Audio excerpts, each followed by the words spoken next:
Oke, sedikit tentang KSE ya. Struktur pasar modal Indonesia itu ada OJK.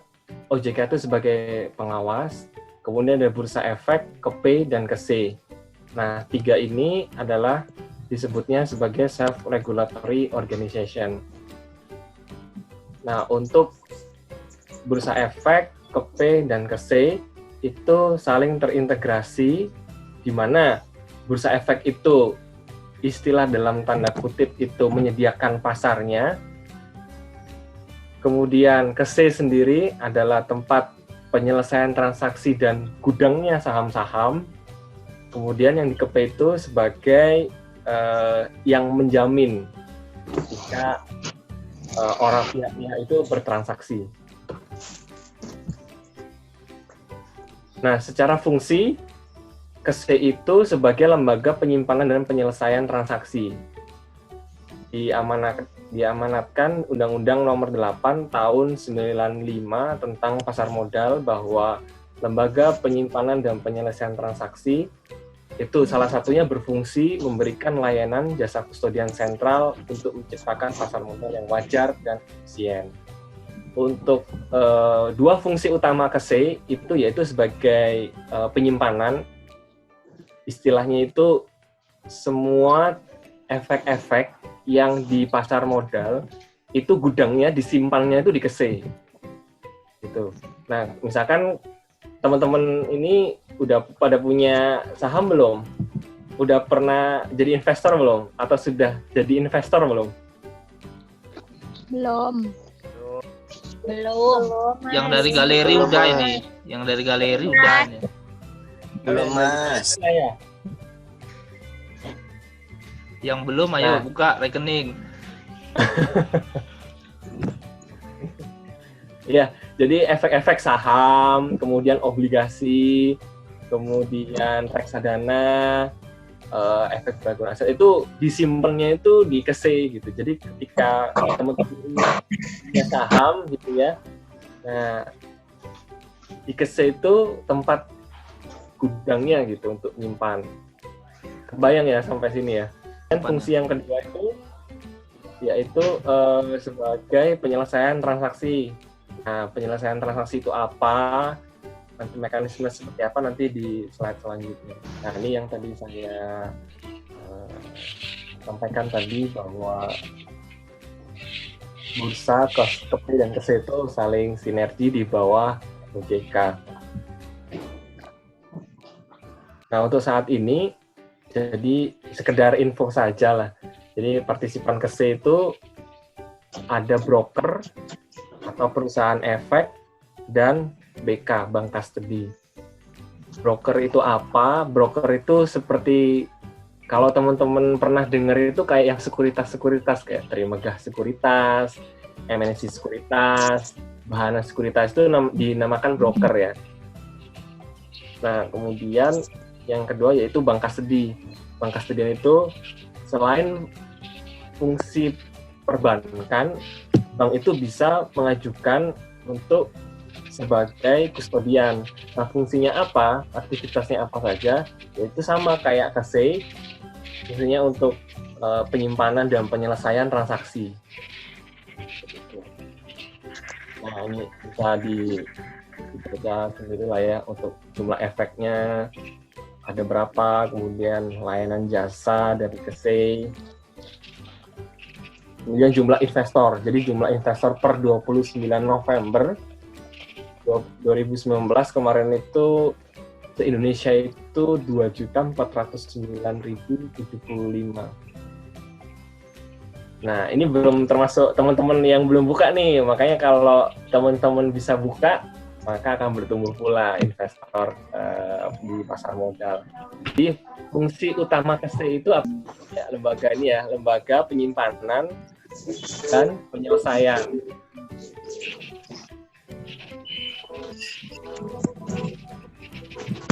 Kita lanjutkan untuk jenis layanan ada 6 ya.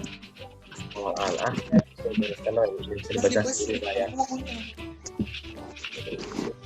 Nah, pengelolaan aset sendiri itu apa gitu ya. Terus kemudian apa yang dikelola aset-asetnya. Jadi di KSE itu aset yang dikelola itu ada dua, yaitu efek dan dana. Nah, efek sendiri itu efeknya macam-macam ya, ada efek bersifat ekuitas atau saham, BN, gitu ya. Kemudian efek bersifat utang itu untuk government bond atau corporate bond, gitu ya. Nah, kemudian dana. Nah, dana ini sebenarnya yang mengelola itu bank, tetapi itu sendiri hanya untuk sebagai pencatatan yang terkoneksi dengan perbankan.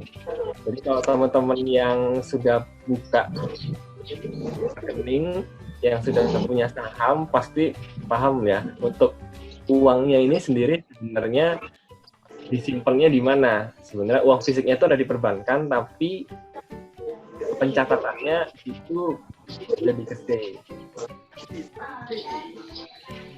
Nah, nih, fungsi kedua. Fungsi pertama tadi adalah penyimpanan, nah yang kedua ini penyelesaian transaksi. Nah, flow-nya itu ketika teman-teman ini melakukan jual beli di bursa gitu ya, jual beli di bursa melalui aplikasinya yang disediakan oleh broker atau perusahaan efek. Nah, kemudian akan di-netting oleh KPay dan garanti atau dijaminkan di KPay. Nah, dari KPay ini untuk terkoneksi dengan broker-broker yang teman-teman yang teman-teman punya itu melalui sistem penyelesaiannya KSE, yaitu CBES. Nah, dari sistem penyelesaiannya ini akan terkoneksi dengan KPay. Sehingga kewajiban kan kalau teman-teman ini jual saham gitu ya. Nah, kalau teman-teman jual saham itu kan akan terima uang ya. Terima dan pengirimannya itu lewat KSE, tapi akan dikirimkan di KPay. Sebagai jaminan teman-teman ini kalau menjual sahamnya itu sudah akan pasti dapat uangnya. Itu fungsinya KPay. Nah, ini jasa-jasa lainnya yang perlu di-highlight itu teman-teman adalah akses. Sudah ada yang punya akses belum? Udah, Pak. Udah, ada kartunya, tunjukin Ya. enggak? Okay. Cuman online kemarin, Pak. Yang kartu belum keluar. Oh, Cuman kan udah terbit yang online. Oke. Oh, memang dulu itu memang KSE menyediakan kartu ya. Nah, sekarang itu di-download di Play Store, udah bisa. Mas Ali, udah pernah ini nggak login di Akses belum? Udah, Mas. Oke, berarti tahu ya fungsinya. Sebenarnya fungsi Akses itu apa, Mas? Dia lebih ke apa, Mas? Jadi kita di situ bisa melihat semua portofolio kita, Mas, Oke. di pasar modal. Saham di situ, reksadana di situ, bahkan dari beberapa sekuritas pun satu di situ, Mas. Nyatu semua jadinya. Aset kita di situ semua nampak dia, nggak perlu kita nengok per broker yang kita pakai. Benar, Mas. Jadi fungsi akses itu seperti kita kayak apa ya? Query itu melihat semua portofolionya kita, meskipun kita terdaftar di beberapa broker gitu ya. Di beberapa istilahnya kalau di itu kita bisa melihat uang-uang kita meskipun kita itu buka rekening di bank-bank manapun gitu. Iya betul, Mas. Nah itu, wah Mas Ali ini kayaknya asetnya udah banyak ya. Tapi ini, Mas, diversifikasi kan, jadi agak banyak walaupun kecil-kecil. Wah luar biasa. Fungsi akses itu ya. Jadi ketika teman-teman ini nantinya akan membuka rekening untuk melakukan transaksi saham gitu ya, untuk trading. Nah dari KSE itu akan mengeluarkan akses gitu. Nah teman-teman bisa login, kemudian melihat tuh portofolio asetnya itu berapa saja. Itu dari saya itu sih Mas Iksan untuk penjelasan pancingannya. Mungkin dari teman yang lain ada pertanyaan, saya kembalikan ke Mas Iksan. Oke, terima kasih Mas Indra. Jadi itu untuk kita mahasiswa juga adik-adik pengurus KSPMS, pengurus galeri. Nah, tadi sudah dijelasin ya, ada apa itu KSEI, KSEI, kemudian apa saja fasilitas yang diberikan, layanannya, ada akses tadi. Oke, dari siapa nih? Pertama ada yang mau tanya nih ke Mas Indra tentang KSEI ini atau sekitar pasar modal atau yang utamanya tentang KSEI. Ayo siapa nih? Silakan. Oke Pak, dari saya dulu ya Pak. Ya, silakan Ali. Oke. Gini Mas Indra, baru-baru ini kan kita sedang mengalami gejolak ekonomi lah ya kan. Jadi baru dengar banyak kabar udah katanya Indonesia ini kan lagi mau krisis. Jadi aset-aset kita yang ada di pasar modal ini itu gimana seandainya nanti krisis benar-benar terjadi dan bank yang ada di Indonesia ini kolaps, apakah itu masih aman di KSEI atau gimana gitu Mas? Oke. Langsung saya jawab aja. Langsung jawab aja Mas. Nggak lupa ya. Iya Mas. Jadi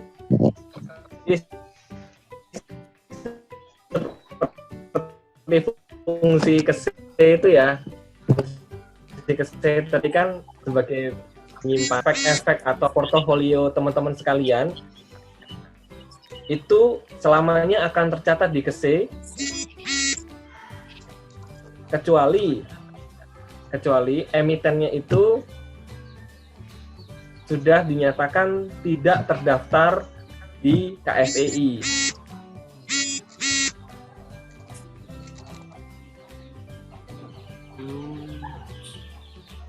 Jadi aset teman-teman sendiri itu tidak ada pengaruhnya sebenarnya ketika ekonomi bergejolak atau apa, tetap aman di KSEI sebagai penyimpanan, kecuali emiten atau perusahaan dari yang teman-teman miliki itu memang sudah tidak tercatat lagi di KSEI gitu sebagai lembaga penyimpanan. Walaupun kalau bursanya sendiri tutup Mas. Maksudnya bursa tutup itu gimana? Dapat disuspend maksudnya tutup gitu. Mana tahu krisis kan, biasanya kan kalau kayak bursa kan itu ditutup gitu, entah sebulan, entah 3 bulan, entah sampai selesai masa krisis. Berarti kita tetap bisa ngeklaim aset kita nanti ya Mas? Oh, ya jadi gini ya, kalau bursa sendiri kalau tutup perdagangan gitu ya maksudnya ya, bukan tutup nggak ada gitu ya maksudnya ya? Iya. Ya, tutup perdagangan gitu ya maksudnya ya. Nah, kalau tutup perdagangan itu sifatnya hanya kayak pasar ya. Kalau pasar sendiri itu ditutup, berarti kan tidak ada aktivitas perdagangan. Tetapi ini beda ya dengan KSEI sebagai lembaga penyimpanan. Tetapi aset-aset teman-teman sekalian itu masih ada di gudangnya KSEI. Tapi teman-teman nggak bisa bertransaksi, tidak bisa melakukan trading karena bursa sebagai penyelenggara perdagangan itu tutup perdagangan ya, bukan tutup karena kolaps atau apa gitu ya, gitu. Apa ya nggak? Oke mas, paham mas. Berarti tetap aman lah ya mas. Tetap aman. Jadi nanti ketika bursa akan melakukan pembukaan perdagangan kembali, teman-teman masih bisa melakukan transaksi. Iya.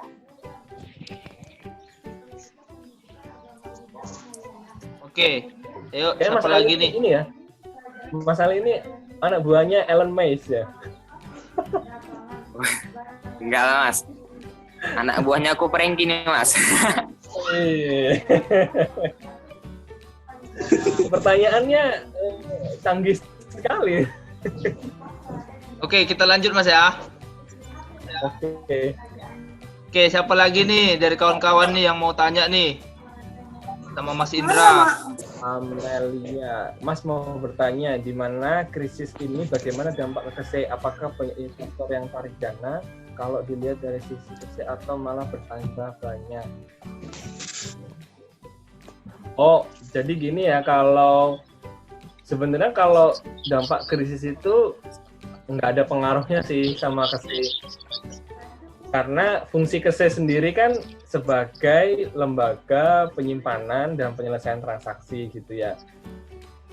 Nah, kalau misalkan yang dimaksud untuk kalau dampak secara penyimpanan itu nggak ada, tapi kalau secara penyelesaian transaksi ada. Jadi jumlah transaksi yang dikerjakan atau jumlah transaksinya itu berkurang gitu.